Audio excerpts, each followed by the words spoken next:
selamat datang di podcast Kelompok 5. Saya sebagai host utama atas nama Aina Salsabila Izati. Saya di sini bersama dua rekan saya. Halo, nama saya Nurul Julianti sebagai host pendamping dan saya Nurul Aren Bakri sebagai host pendamping 2. Nah, hari ini kita akan membahas tuntas salah satu materi yang paling krusial di perkuliahan kita, yaitu kepemimpinan. Nah, di sini kami akan mengundang beberapa narasumber yang memiliki banyak pengalaman di pembahasan kali ini. Mari kita sambut ketiga narasumber kita pada hari ini.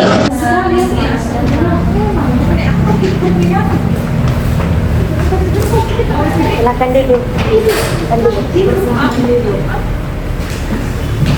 Hari ini kita akan membahas tuntas salah satu materi paling krusial di perkuliahan kita, yaitu kepemimpinan.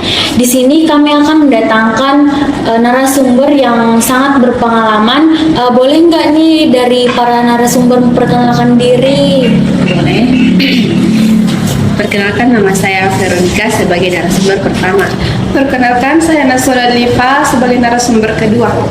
Perkenalkan, nama saya Nabila Puspitasari sebagai narasumber ketiga. Selamat datang di podcast Kelompok 5.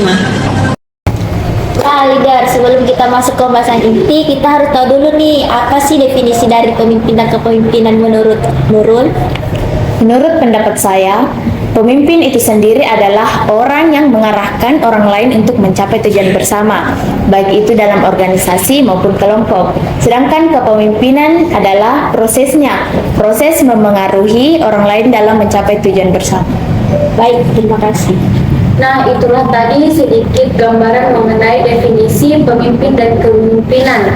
Selanjutnya kita akan masuk kepada pembahasan.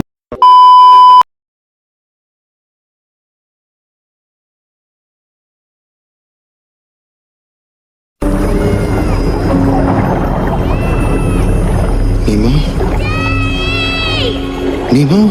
Dad! Nemo for what? Dory? Nemo! Dad! Nemo! I'm coming, Nemo! Dad! Nemo! Oh, thank goodness. It's all right, son. It's gonna be okay. Turn around! You're going the wrong way! Look out!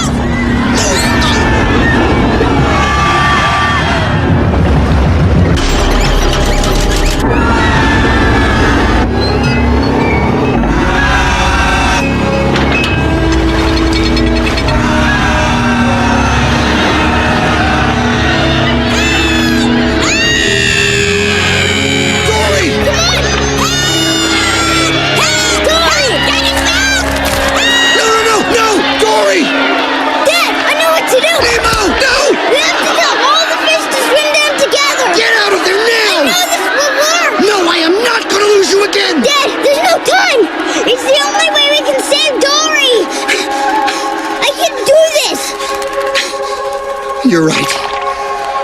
I know you can. Lucky Finn! Now go! Hurry! Tell all the fish to swim down!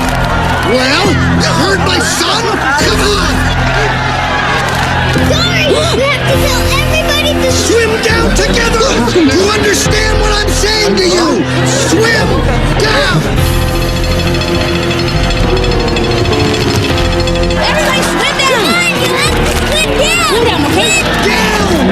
Swim down! Swim down! Swim down!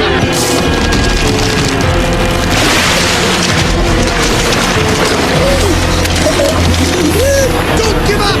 Keep swimming! Just keep swimming!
sini saya ingin bertanya kepada narasumber bagaimana sih terkait kepemimpinan yang baik. Saya ingin bertanya kepada narasumber Veronica terlebih dahulu deh. Baik, pemimpin yang baik itu ialah pemimpin yang mampu mengarahkan bawahannya dan juga yang mampu mengaktifkan partisipasi timnya untuk mencapai tujuan bersama. Baik, terima kasih atas pendapat narasumber Veronica. Saya beralih ke narasumber Naswa. Bagaimana sudut pandangan Anda ke kepemimpinan tersebut? Jadi menurut saya kepemimpinan yang baik itu adalah pemimpin yang dapat memberikan edukasi kepada setiap timnya dan juga memiliki rasa percaya diri. Terima kasih atas pendapat narasumber Naswa.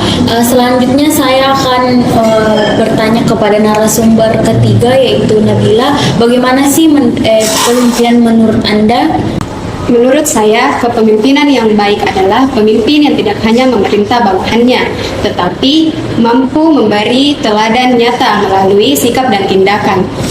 Baik, terima kasih kepada ketiga narasumber yang sudah memberikan pendapatnya.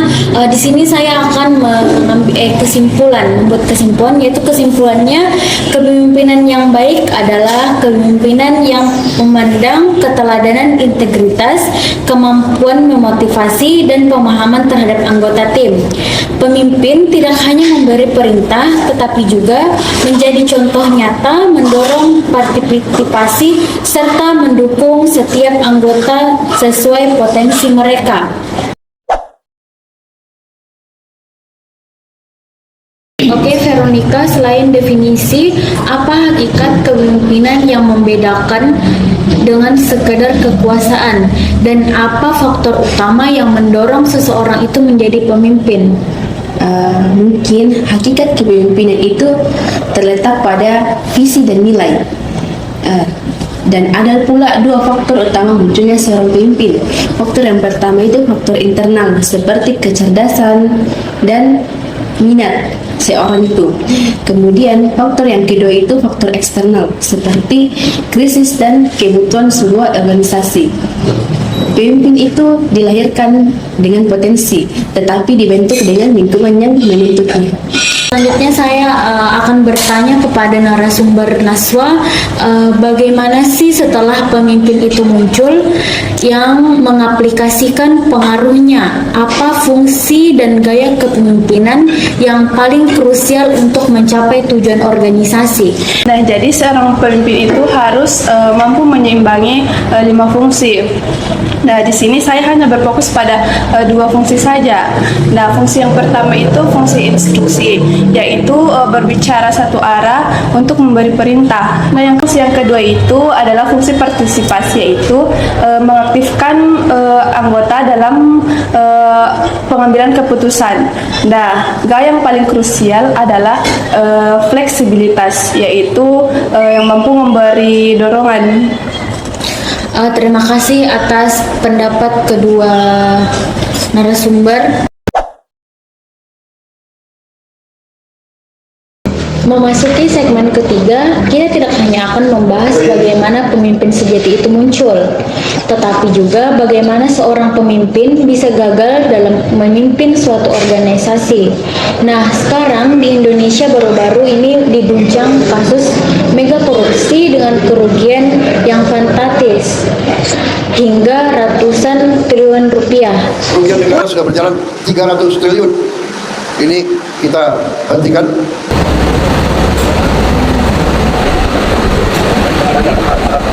Baik, saudara-saudara sekalian, rekan-rekan media yang saya hormati, pagi hari ini saya ke Bangka. Tadi bersama-sama kita menyaksikan penyerahan rampasan negara dari perusahaan swasta yang melaksanakan pelanggaran hukum, ya, illegal mining, tambang tanpa izin di kawasan PT Timah. Sudah ada tumpukan tanah jarang dan juga inggot-inggot timah, nilainya dari 6 smelter dan barang-barang yang disita mendekati 6 sampai 7 triliun. Tapi tanah jarang yang belum diurai mungkin nilainya lebih besar, sangat besar. 6 perusahaan ini saja kerugian negara total ya, potensi berarti 300 T. Kerugian negara sudah berjalan 300 triliun. Ini kita hentikan, kita bertekad untuk membasmi penyelundupan, membasmi illegal mining, membasmi semua yang melanggar hukum. Kita tegakkan dan kita tidak peduli siapa ada di sini. Kita selamatkan kekayaan negara untuk rakyat kita. Wah, pembahasan yang sangat menarik nih. Saya ada pertanyaan nih terkait kasus tersebut. Boleh nggak? Boleh banget. Nah, pertanyaan saya itu untuk narasumber kita yang pertama, Veronica.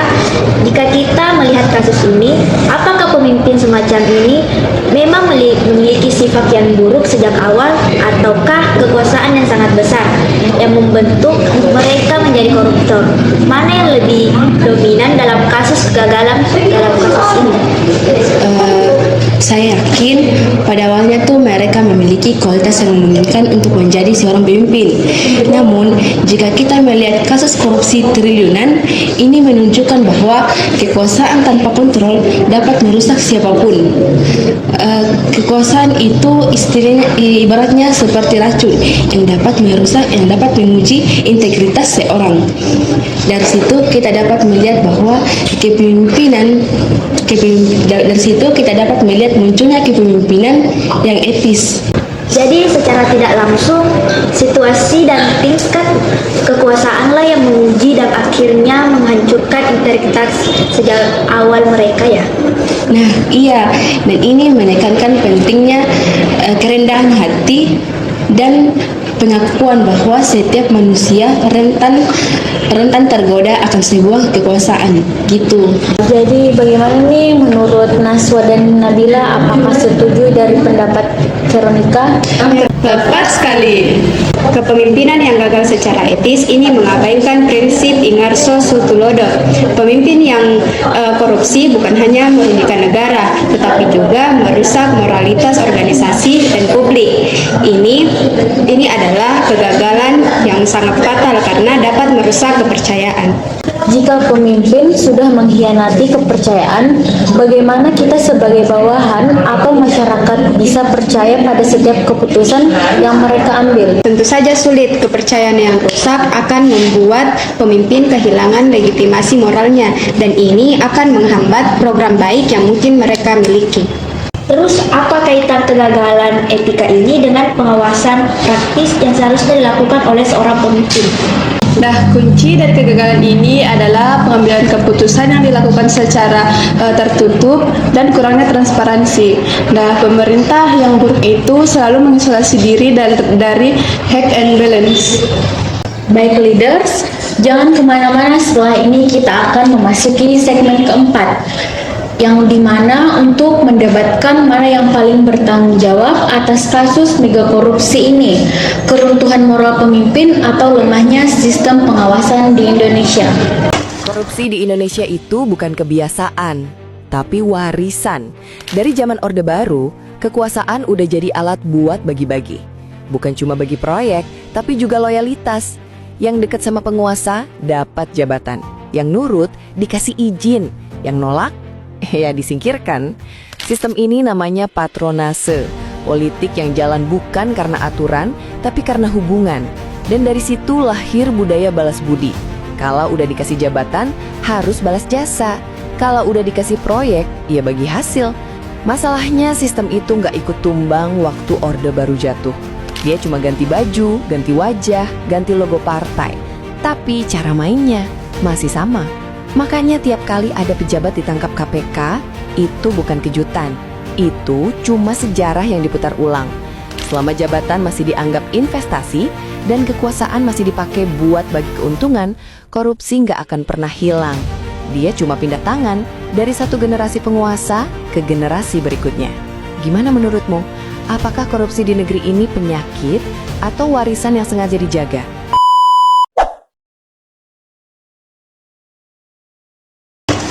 Kita kembali di segmen keempat, fokus kita kasus kegagalan kepemimpinan ekstrem. Nah, tadi Najwa sempat menyinggung soal pengambilan keputusan yang tertutup. Menurut Najwa, mana yang harus kita salahkan terlebih dahulu dalam kasus mega korupsi? Keruntuhan moral pemimpin atau lemahnya sistem pengawasan? Nah, saya harus menyalahkan kurangnya partisipasi dan keamanan yang kurang ketat. Pemimpin yang buruk itu memang selalu ada, tetapi keamanan yang ketat itu bisa mencegah terjadinya pencurian triliunan. Nah, kita di sini tidak hanya berfokus pada sistem subjektif, tetapi kita juga harus berfokus pada sistem objektif. Jadi menurut Anda jika sistemnya autopilot dan ketat, kepemimpinan dengan niat buruk pun tidak akan punya celah. Bukankah itu terlalu idealis tentang sistem? Nah, setidaknya ketika kita melakukan keamanan yang ketat, itu bisa mencegah terjadinya adanya aksi pencurian. Oke. Kepada narasumber ketiga, Nabila, saya ingin tahu pendapat Anda. Bukankah tanpa integritas, sistem secanggih apapun akan dicurangi? Bukankah kegagalan terbesar adalah hilangnya teladan itu sendiri? Saya menghargai pentingnya sistem, tapi saya berpegangan pada etika. Kegagalan yang paling fatal adalah runtuhnya integritas dan teladan.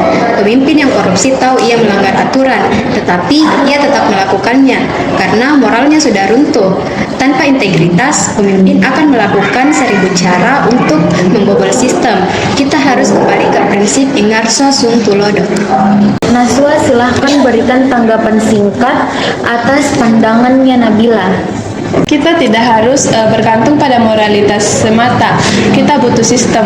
Mengandalkan moral pemerintah itu berisiko, jadi kita harus memastikan sudah ada audit yang ketat. Keduanya penting, tapi untuk mencegah terulangnya kasus triliunan, yang kita butuhkan adalah pemimpin yang mampu menjalankan prinsip tuturi handayani, yang di belakang memberikan dorongan-dorongan moral dan teladan, agar bawahan tidak ada yang berani ikut-ikutan korupsi walaupun ada celah.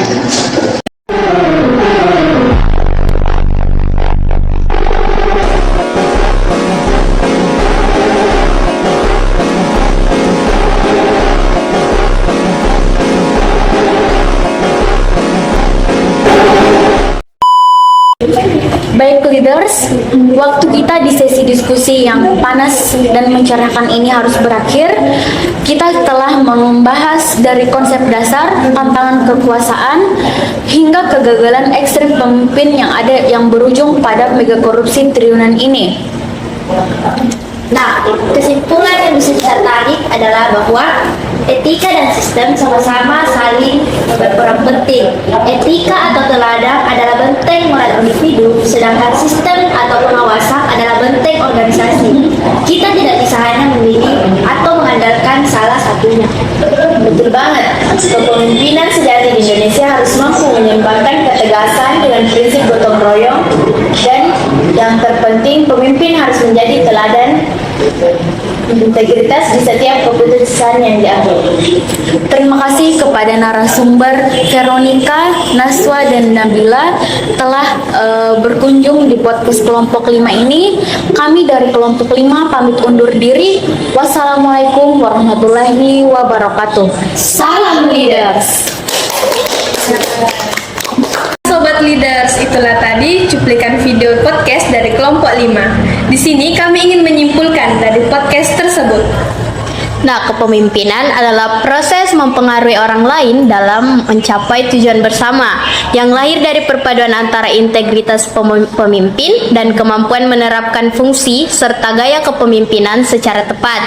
Dalam naskah ini menegaskan bahwa keberhasilan kepemimpinan membutuhkan keteladanan moral dan sistem pengawasan yang kuat agar kekuasaan tidak disalahgunakan.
Lihat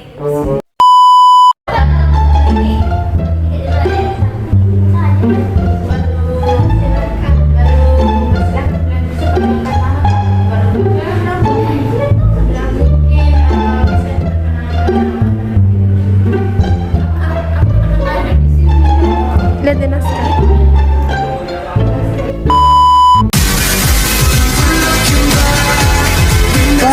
Iya, lebaran. Minal ais.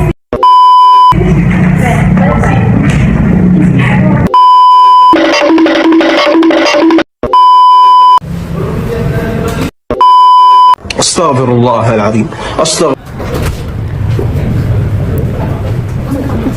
Langsung ini, saya Nuralisa Julianti, langsung 3, 2, 1. Hari ini kita akan membahas tentang salah satu materi paling susah di perkuliahan kali ini, yaitu kepemimpinan. Di sini kita akan mendatangkan narasumber yang paling memiliki banyak pengalaman.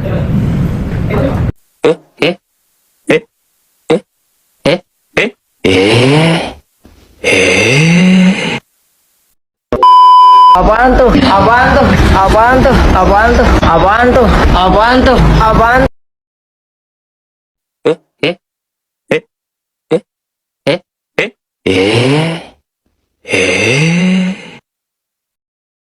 Astaghfirullahaladzim. Astaghfirullah. Astaghfirullah.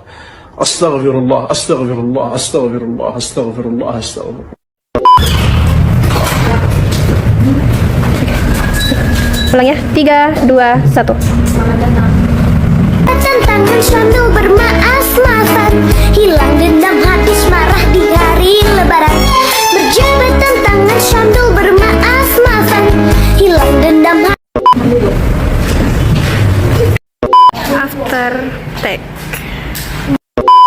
Makan, makan.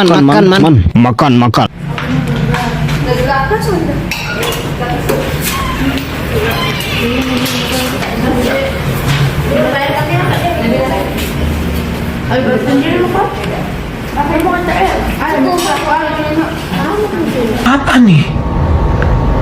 Apa nih? Astaghfirullahaladzim. Astaghfirullah. Astaghfirullah. Astaghfirullah. Astaghfirullah. Astaghfirullah. Astaghfirullah. Astaghfirullah. Jul.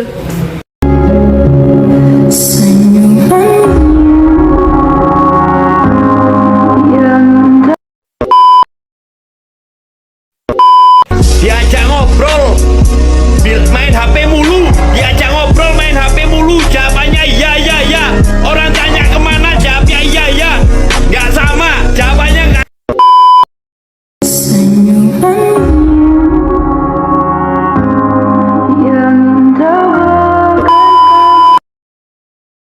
Bye-bye. See you later.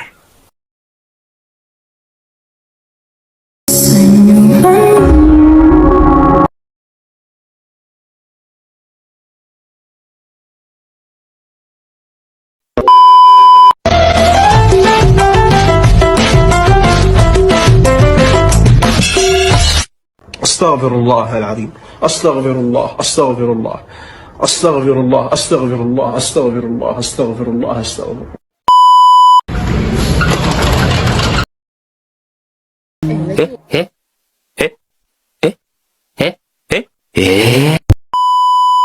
Aduh, 1, 2, 3, mulai.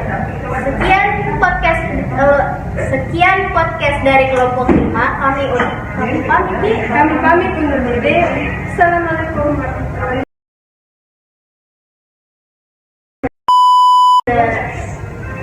wabarakatuh. Sekian podcast dari kelompok 5. Kami pamit undur diri. Wassalamualaikum warahmatullahi wabarakatuh.